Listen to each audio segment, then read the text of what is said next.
Bro உங்கள் ஃபோட்டோவை மற்றவங்கள்ட்ட காமிச்சு இது யாருன்னு கேளுங்க ப்ரோ. அப்படியே அவங்களோட ரியாக்ஷன் காட்டுங்க ப்ரோ. அதுக்கு என்ன ப்ரோ செஞ்சிடலாம், மறக்காம ஃபாலோ பண்ணுங்க.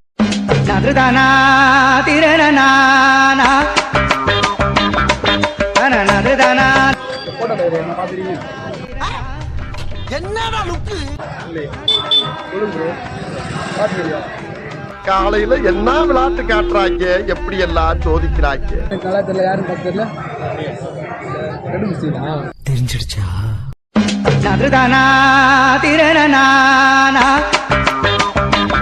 என்ன இது?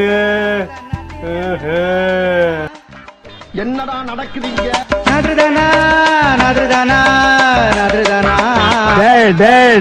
நீ யாருன்னு எனக்கு தெரியும், நான் யாருன்னு உனக்கு தெரியும். நம்ம ரெண்டு பேர் யாருங்கிறது இந்த ஊருக்கே தெரியும்.